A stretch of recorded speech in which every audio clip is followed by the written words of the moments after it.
Welcome to Leading Minds Revealed, the podcast that pulls back the curtain on how today's top leaders harness the power of mindfulness to conquer the fast-paced, ever-changing world of business. In each episode, we sit down with C-suite executives and leaders who share their strategies for navigating rapid change with skill and clarity. Join us as we uncover the transformative mindsets that drive extraordinary leadership. These insights aren't found in business books, and they'll revolutionize the way you lead. And now, here's your host, Michael Apollo. Hello, everyone. Welcome back to another episode of Leading Minds Revealed. In today's episode, we're diving into what it really takes to grow as a leader, especially when you don't start with a roadmap. How trust and psychological safety unlock innovation and team growth. Why vulnerability isn't weakness, it's the bridge to authentic leadership. And what happens when a leader has the courage to go first, even in uncertainty. Our guest today embodies all of this, from immigrating to Canada alone at 25, not speaking the language, to now leading finance, HR development, and long-term care operations as Chief Financial Officer at People Care. She is passionate about giving others space to grow too, believing deeply in the power of trust, in going first with courage, and in making space for vulnerability. With that, me and my guest, Iuliana Constantin. Welcome to the show, Iuliana. Thank you so much, Michael. Thank you for the kind introduction. I'm so excited to be here today. I've been looking forward to this discussion, and I hope everyone is going to enjoy as much as I will enjoy discussing about all those things that are very close to my heart. Oh, I'm sure they will, and I know I will too. And so, let's start with this big idea we discussed recently, that the truth that leaders aren't born, that they're grown. I found that really interesting when you brought that up earlier when we had our chat. And what has that journey looked like for you, especially stepping from controller to CFO and beyond into a role that now spans multiple departments, business units? Well, for me, Michael, this journey, when I take a step back to reflect, it started a long time before I was a controller and then changed in different position. It started back in Romania, where I grew up. I was raised there. And my journey from there, immigrating to Canada, over that period of time, I learned a lot of lessons. I learned resilience, hardworking, humility. I learned how to listen to people. When I'm thinking, you mentioned about the transition from controller to CFO, I do remember a moment when I think that moment defined my path, this path to leadership. It was before People Care. I worked for University of Guelph. I just started. I was assistant manager. I was new, a lot to learn. And the manager position became available. I remember this day was a fall day, actually, as I was walking with the director, and I asked, okay, how is the interview going? When do you think we are going to hire someone? And he looked at me and he said, have you thought about applying? I stopped. I was a little bit shocked. Said, me? I'm not ready. I have school. I just started. It's so much. And then he paused. He said, well, opportunity is coming just once. So I went home that night thinking about his words, thinking about my journey to that point. I sent my resume. I went through the interview and I got the position. So I learned so much in those moments. It's like you are never ready. You just need to take the first step. You just need to make that leap of faith in the unknown. And you just need to trust yourself. So I think that was the big lesson I learned. And in addition was learning fast. I needed to learn because it was like a very steep learning curve. I needed to learn fast, and it was on me. I need to figure out how I'm going to get there. Hmm. And so what I'm really interested in is like what mindset really helped you grow into these new responsibilities? I think right now a lot of people are being faced with rethinking how they do work, especially with AI agents now coming in, restructuring our workflows throughout our days, being able to take care of a lot of those workflows. And we're also having complete new roles within organizations disrupted. And so people need to rethink their roles. And so, you know, conventionally, and for many, there could be this mindset that, this isn't part of my original job. And so therefore, I shouldn't be focusing on that. But, it seems like in today's day and age, we sort of need to be thinking about that. We need to be shifting and pivoting in this way. So, like, what is the type of mindset that helped you grow into these new responsibilities and sort of embrace that change? Yeah, those are very good points. It's a huge change, and it's coming so fast. For me, if I'm thinking of it as saying yes, even if I wasn't ready, saying yes to learn more, saying yes, and just step forward. And a lot of people are, majority of us, me included, are afraid. That is normal, but just taking that first step and learn it as you go. I think that was the main thing. And even right is just, as things are coming, the new things are coming, we need to continue learning.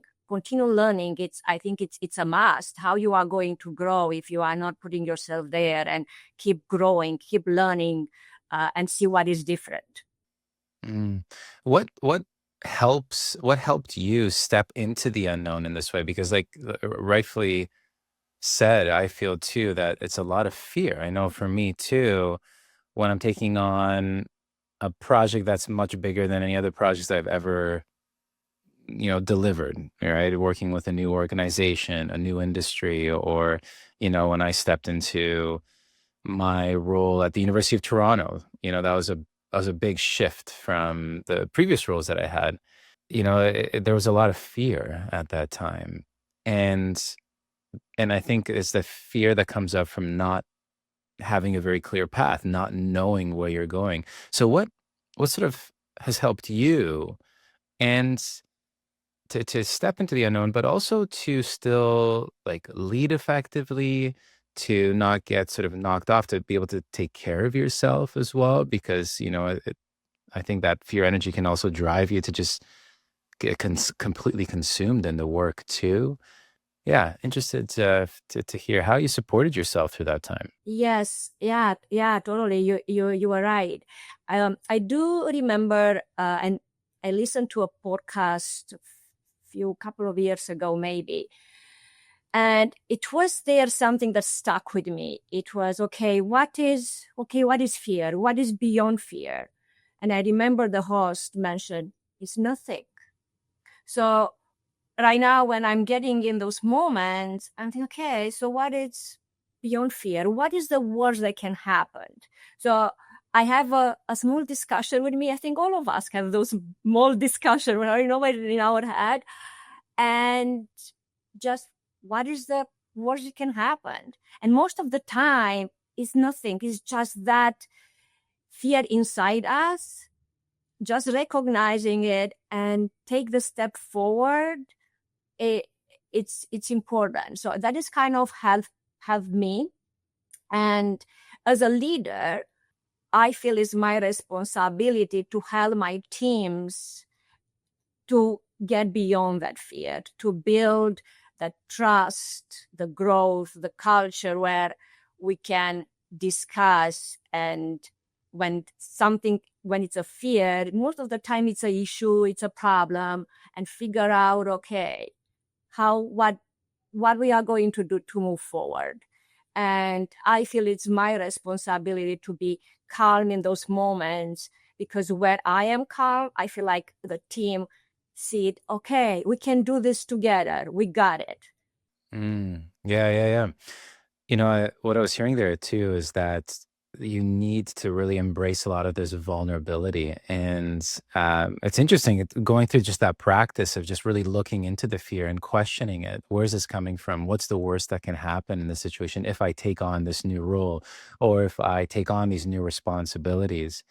I always say, you know, actually, I think it's important to acknowledge fear and be informed by it, right? But not be driven by it. And and then part of it too, I think, is like what you were sharing as well. Is it's interesting how we support ourselves as individuals and as leaders. It also plays into the role of how we lead others too. You know, maintaining that sense of groundedness can support us. It can support others as a leader by being able to trust that things will turn out the way that they need to turn out. That's going to help us, but it's also going to help those that we lead as well, sort of embrace the unknown. And the last thing, is interesting is what's the worst that can happen? And there's some interesting research that shows that, well, we can put ourselves out there in a way where the quality of our work, our own self-worth, um, can be questioned. It can be questions if I'm a good person as well. I think a lot of that pressure can be quite overwhelming for a lot of people. And so I think what's really important too, from my standpoint, is like a lot of self-compassion. Like, how could we be kind to ourselves as we step into these roles? Because we see a lot of this stuff coming up. Oh, that you are so right about that. And I am my worst critic. And I needed to learn how to be kind to myself, not to, oh, that wasn't right. I could have done it better. It took me years of practice, probably, and it's come. Actually, I know it's coming from how I grew up, the culture from where I was coming. I grew up in a culture. Romania was half of my life there under communism. So that was, you weren't allowed to be vulnerable. It wasn't allowed to you needed to be strong. So all the time. So when you grow up knowing that you have that, I need to be kind of perfect, which perfect doesn't exist. We know that you need to have strength. It's knowing everything, which that is not possible. It was hard because also that takes so much energy to show up like that every day. So it's been a journey for me to get to a point to understand that that is not how a leader needs to be, to get to a point to recognize that sharing my struggles is going to empower others, is going to create connections, is going to create trust. And I can share a story about how the one of my big moment when I think that was the moment when I realized being vulnerable, it's how you can create those connections. It happened a couple of years ago. We had an event at work with the leaders, and I remember we were in a circle sharing experience, and everyone else started sharing. And as I was waiting for my turn, they would inspire me, and I was kind of, okay, what I'm going to share. When it was my turn, from nowhere, I got this strength, and I start sharing my journey, my struggles, how I overcome, and the entire room changed. When the room, like sometimes it's heavy and then it's changing, it was that kind of connection, special connection, trust that was created. And I felt lighter. I felt like sharing those made me lighter. And also I saw that the leaders and the people were there, they saw me as a person, me being me, and not my title, which that is happening a lot. No, people are looking at you as a title, don't look to see, okay, actually you're a real person with everything that everyone is going through now, struggles, ups and downs. Mm.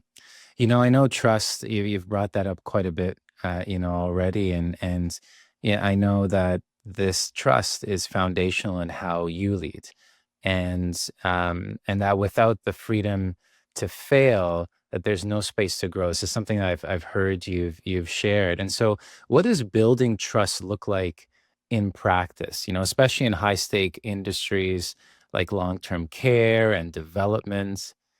How does that show up for you? And I love the story of vulnerability that you shared. So thank you for that. Yeah. So trust, it is built over time. It's not just coming in one moment. So are different moments.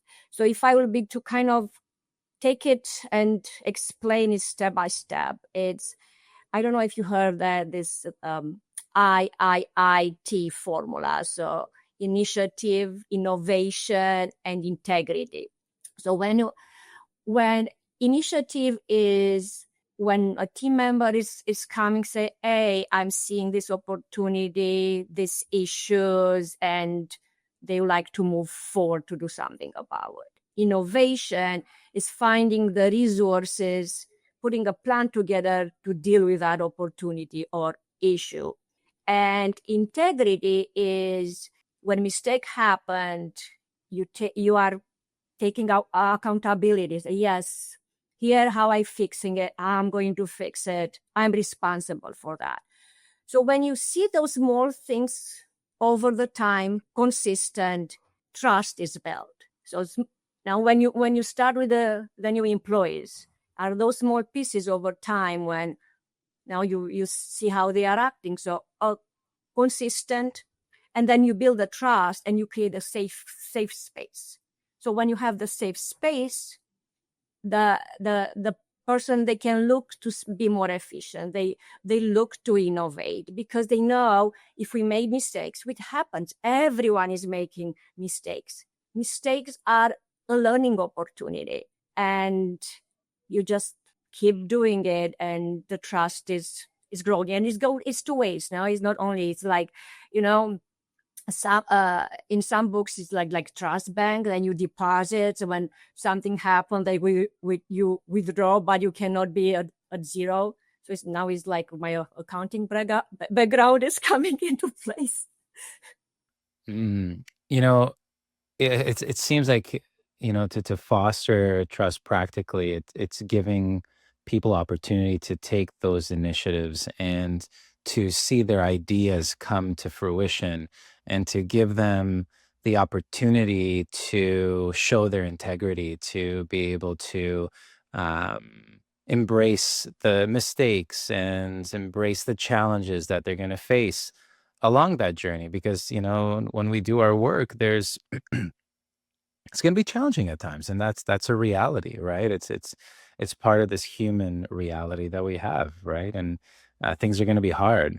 And then it's interesting, you were talking about how important creating like a safe space is for people. And psychological safety is something that has sort of come up. It's even been like weaponized by some people. This idea that, well, I can't talk about anything these days. Well, actually, from what I was hearing from you is creating a safe space for people to share their mistakes and to speak candidly. And and I'm interested from you, what does it mean to create that safe space for your teams? So for me personally, is I think we cannot really build that people first culture if we do not create that space. And it's me as a leader, I'm responsible to do that first. And I notice, when things are not going, you mentioned things are not going well, and that happens everywhere, every business. It's very important for me to be calm. When I am calm, that everyone around, it's, yes, there is a part move forward. Also, I noticed that to admit that I don't have all the answer, and that happens now a lot, depends.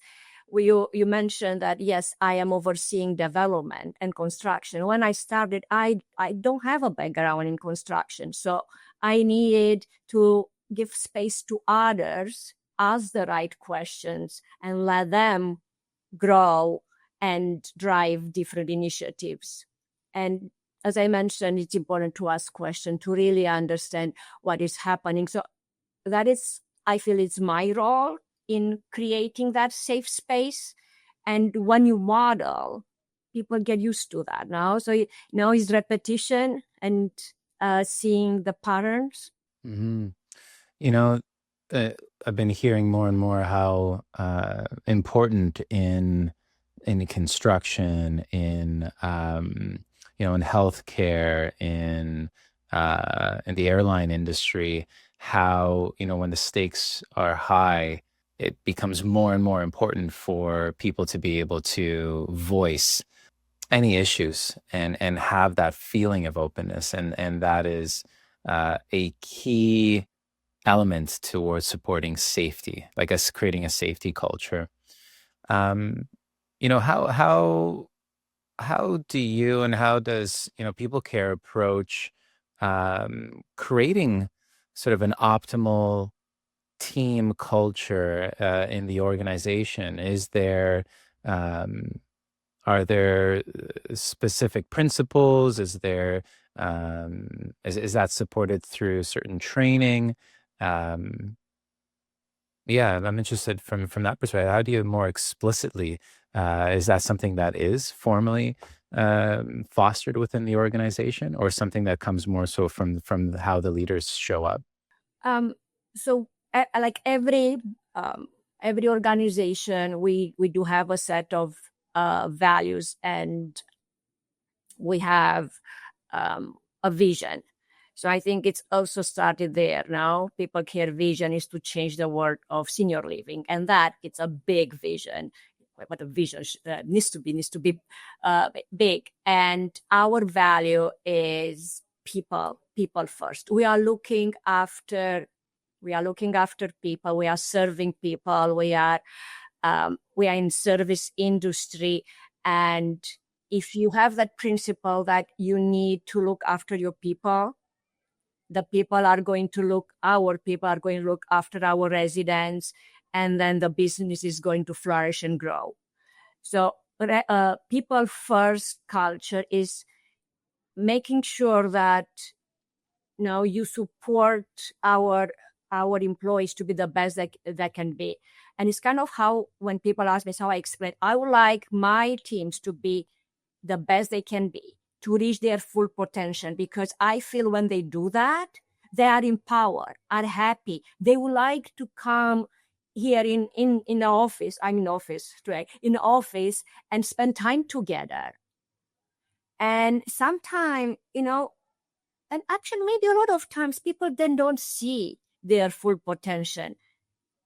I feel us as a leader, we need to help them discover their full potential. Everyone has extra skills. Everyone has gifts. Sometimes they're afraid to go the extra step, but it's us to help them to get there, to create, again, that safe space to try, fail maybe, try again, practice.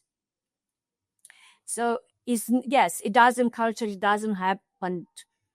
It's just not happen. You need to be proactive, and you need to live it, I think, every single day.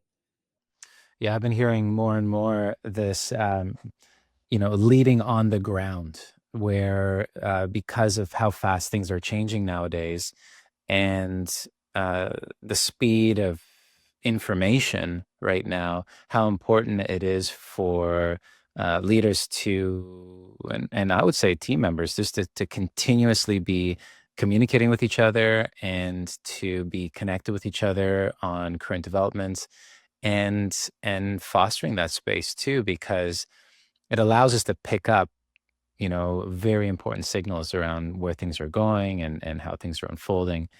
And, it's interesting. Like, I want to bring it back to, it seems like vulnerability is a really important aspect too in terms of how you lead. But at first, I know it didn't come easy. I too grew up within an Eastern European upbringing. This sense of, one way of calling is like triumphant individualism, how to really have, you know, um, just a really hard veneer is a more like grit and iron, just sort of getting through things with as much force as possible, or with as much power as possible. And it took time for me to learn about emotional intelligence, how that gets applied at work and in life, to start practicing meditation and mindfulness to become more attuned to myself and understand how to regulate my emotions, my focus. You know, um, what helped you learn to lead with vulnerability? And how did you start connecting to it? Where did that understanding of its value sort of come, like, how did that come to you?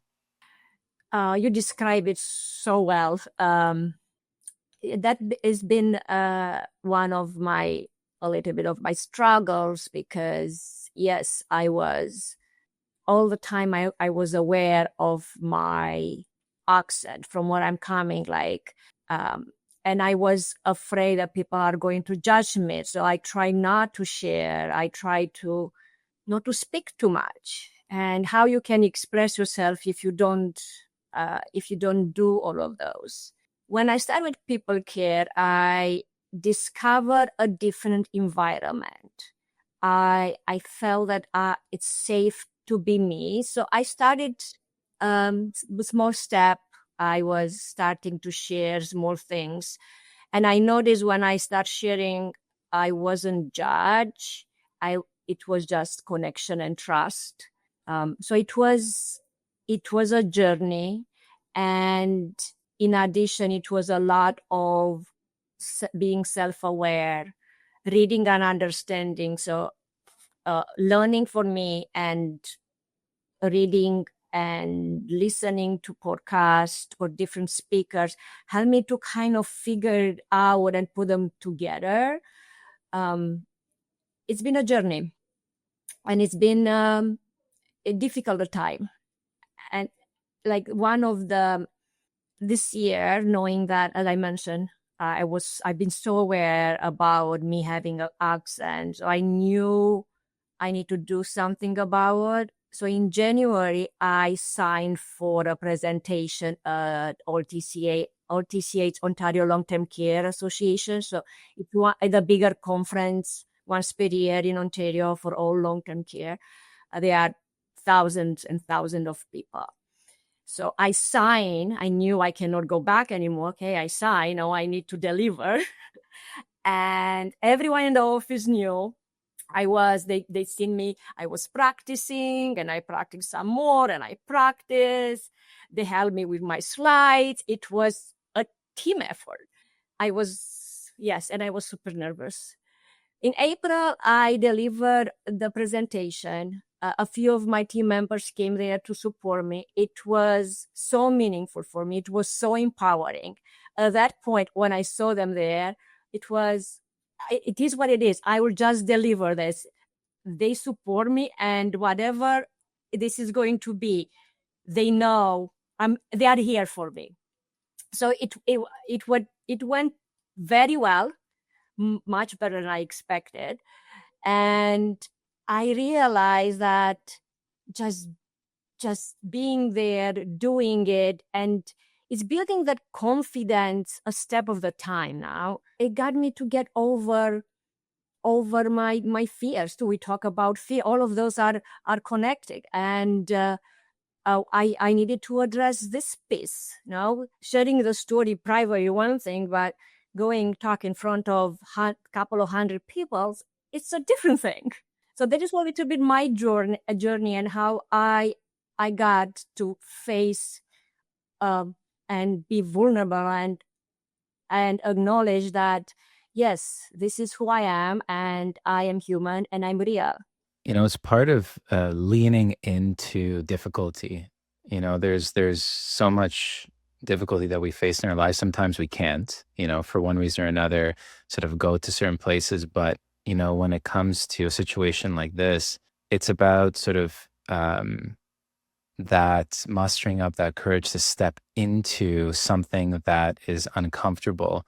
And and and again, coming back to that trust that we're going to grow from this, um that this is important. I think, this is as well for being informed, that this is an important aspect of our lives, our leadership, or what have you. Then maybe we should explore it a little bit, maybe experiment with bringing that into our lives. And sometimes it can be counterintuitive, right? It's being vulnerable is counterintuitive. It's like, wow, having to hold this hardness and the strength of that this is who I am and I can get through it all, and just sort of conveying that veneer, it can be exhausting. And people can start seeing through it. They might feel that something's a little bit off. But when you sort of soften and you share from that authentic space around who you are, people see you as a human, and that builds that sense of connection. It builds that sense of trust, and you become lighter, right? You can see that you're not alone, and that it also shows, I think it demonstrates to others that it's safe to share things that perhaps we wouldn't normally share. And I think that can create that sense of safety, that safe space, right? It's so important from a leadership standpoint to embrace that vulnerability, embrace that humility, because that models the way, I think, in a really profound way, that, oh, this individual that I look up to or I report to is is sharing things that are perhaps that I wouldn't normally hear, or that may be a bit sensitive to them. And that maybe means that I can actually show up and share things that I feel are really important for me too. It could be about the project we're working on, about what the direction of the organization, or even just my life, to share a little bit more about who I am. So I think that's just so important. I totally agree. And actually, after my presentation, I need to tell you the rest of the story, because I never expected to see what happened after. So everyone knew, as part of my preparation, I present here in the office in front of my teams. So they knew the presentation. They saw me. I needed to do a couple of times. They saw me struggle. I did the presentation. And a few weeks after, I got one of the teams started a project and said, hey, come, we are like to do a presentation for you. I said, wow. And I'm seeing these two young women. They were shy, hardly speak up, being in front of the room, and they found their voice. And one of them, they have an accent as well, but they did a presentation, and then we did it again in front of our partners. I was so impressed, and I was so proud of them. And we build that culture now, and everyone is doing presentation, and we have projects, so we can build the confidence in every single one of our team, so they can grow, they go to the next level. I never knew when I said yes to that presentation that is going to have this ripple effect through my teams. And I'm so proud of them. You have no idea. There you go. That shows the ripple effect of I think a very tangible ripple effect of what modeling that behavior can do from a leadership perspective. So thank you for sharing that story. And I got a complete, just curiosity. You know, uh, I've been really reflecting about the utility of the authoritarian, autocratic leadership style, waterfall, leading with power, which is a way that I think both you and I grew up with as being the ideal. What is the utility of that leadership approach? And in today's day and age, when we're hyper connected, where things are changing so rapidly, and why do you think as well that leadership approach was just so supported at that time? Uh, yeah, that is kind of the old way I feel doing that. Think about it. It's kind of traditional. I would call it like traditional leadership. Yes, it's how I grew up. It's been practiced a lot. It was the way you can do it, top down approach. But if you think in a way, I'm thinking of this, and you could agree with me or not. Every generation is different. Every generation, I feel like, is has more skills than the previous because they learn. We grow even as a generation. And when I'm looking the younger generation, I have young team members. I'm looking at my son. They will never accept that kind of leadership. They wouldn't. They have different value. They would like to be treated differently. They would like to have an opinion. They would like to make an impact. They are not going to stay there quiet and just, yeah, because I told you to do it. They are going to know. They are going to challenge you. They are going to make sure like you are doing the right thing. They will keep you accountable. My son is the first one that keeps me accountable. And it needs to change. I feel like we need to look at who's coming next. We need to look who are the leaders are. How can we lead and growth company the same way we did 30 years ago? My opinion is not possible. We need to change us first. We need to mentor the new generation, and we need to have a different way of leading. Oh, wow. That is so good right there. Um, wow. It's just, it's so, I think it's just so on point. The culture is changing. Generations are growing, evolving. Society is changing. Being stuck in old ways of leading is not going to generate the same returns as really being attuned to what's needed now. And it's really interesting. I've shared this before, where mindlessness it has been equated to by Ellen Langer out of Harvard Business School as using yesterday's business solutions for today's problems.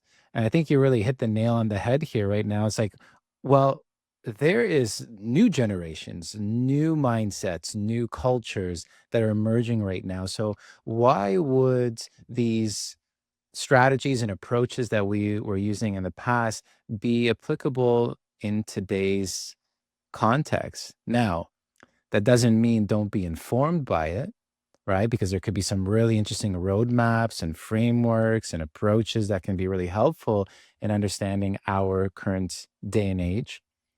But we really need to be attuned to what's needed now.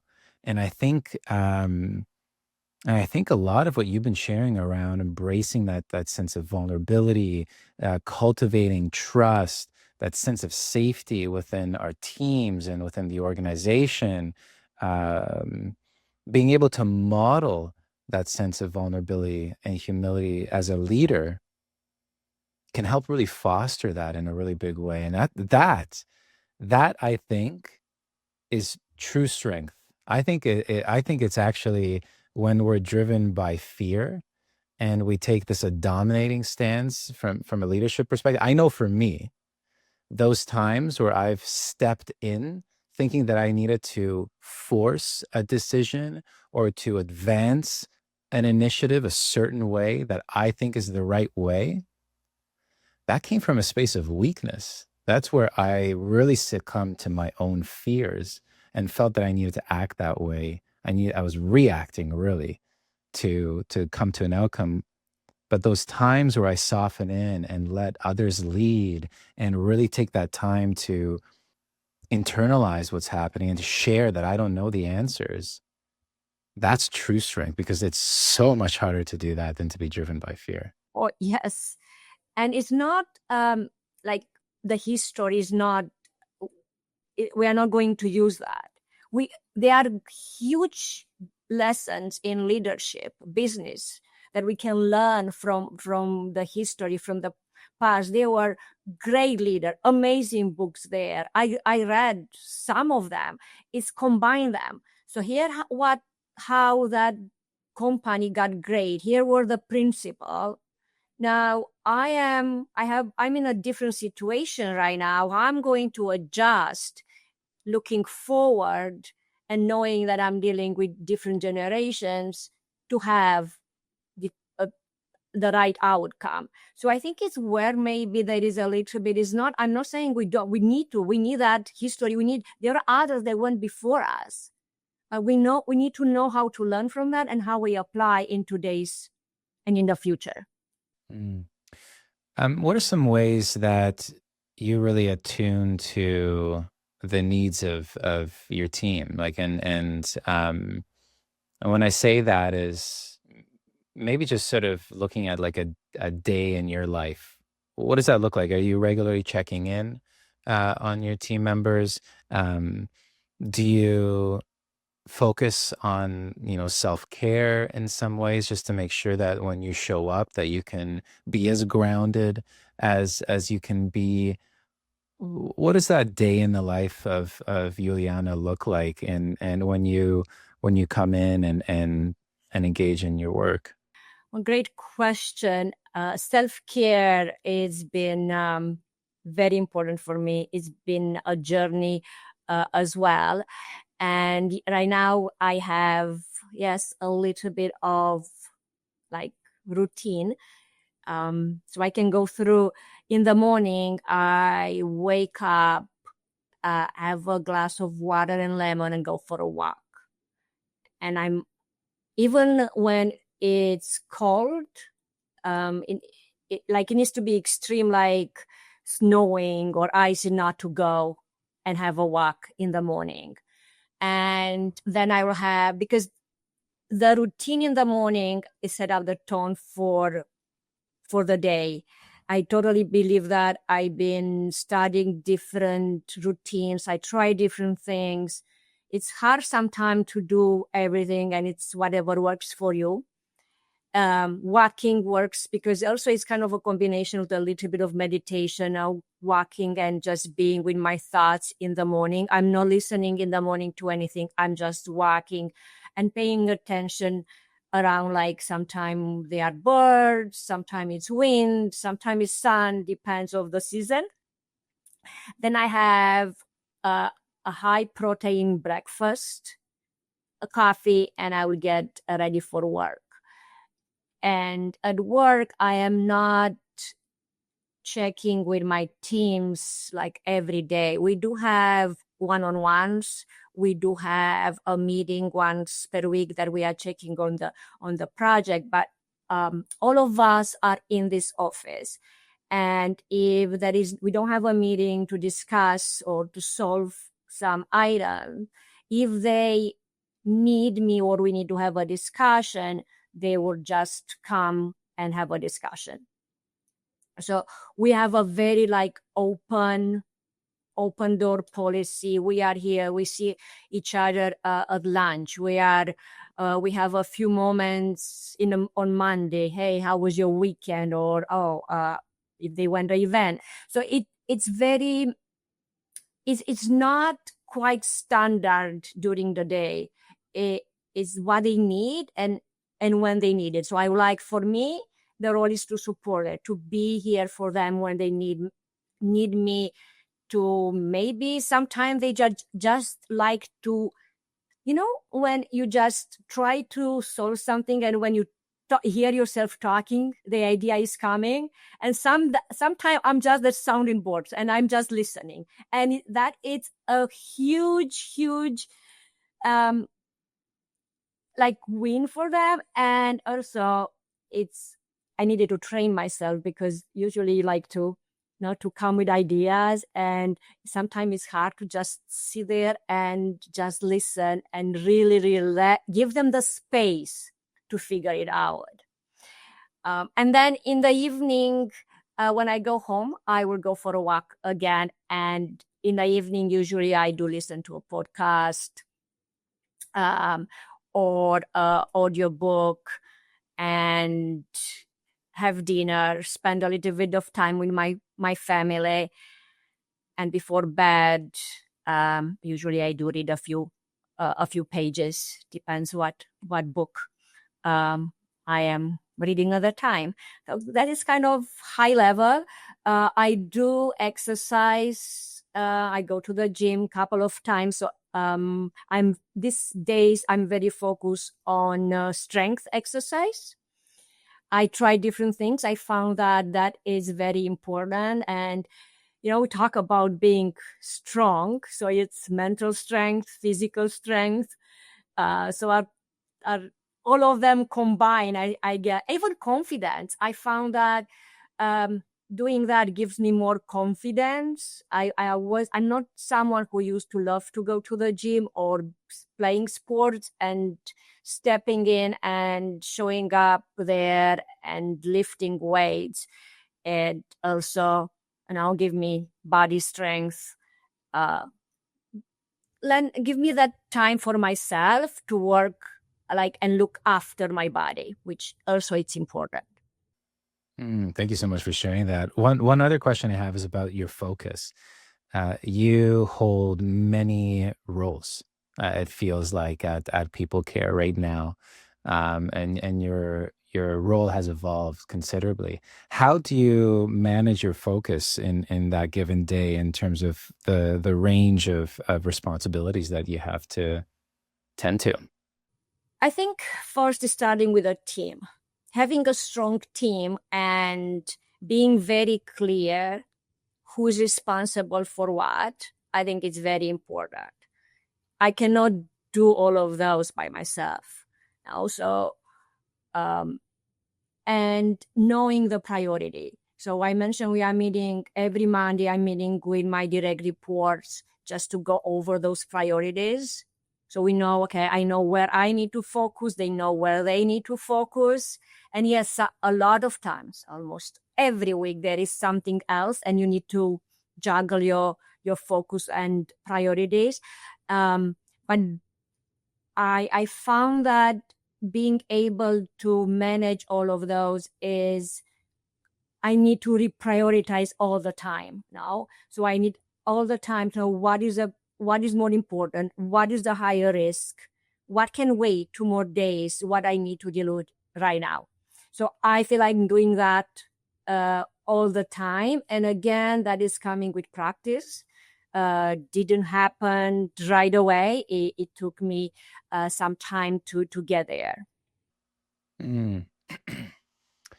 You hit on so many fronts here that, we something that when we work and have researched optimal leadership, um, self-care, having a foundation of self-care is so important. It is the foundation for so much of what of how we show up with others, and also the quality of our attention, the ability to regulate our emotions, and the ability to sustain over time. That's the foundation. And what you shared there is very much like a mindful walking exercise, right? Just being in nature, attuning to your senses, allowing yourself to be fully present, putting down the soundtrack or the podcast, and just allow yourself to notice what you're noticing as you walk, and notice when your thoughts get pulled away to all the myriad of things, and just coming back without judgment to that walking experience. And as you set up your day too, being able to, as you interact and engage with your team members, of course, to help with focus here. I mean, there's so much more I think we can unpack there with you. But, when you set up your teams and you have your discussions, to truly listen, not actively listen where you look like you're listening, but on the inside, noticing these filters that are showing up, noticing these thought patterns that are pulling at your attention, and just acknowledging that. Okay, I see that. Okay, what's my intention here? It's to listen. All right, I'm going to come back and just let myself listen. And that doesn't come easy. It's simple, but it isn't easy. So it's something that really needs to be practiced in a really, really big way. And then carrying that intentionality throughout the rest of your day into the evening and being really intentional as you go to sleep, right? To have that foundational layer of sleep. Are you setting yourself up for sleep? Are you are you soothing your nervous system by reading books rather than being in front of screens, for example, being able to have a nourishing meal and water before you rest? These are really, really core facets I think we can all take away. I'm so really grateful for you sharing those, Juliana. There's so much more that I think we can explore here, but I want to be, mindful of the time here. So we're going to wrap up here, and I'd love to just maybe one last question, for someone who's listening who doesn't yet see themselves as a leader. Maybe they're early in their journey or facing a challenge. What message would you offer to them? So first, thank you so much for this opportunity, Michael. I really enjoy it. I love discussing about all those items, and yes, we could go for other hour probably.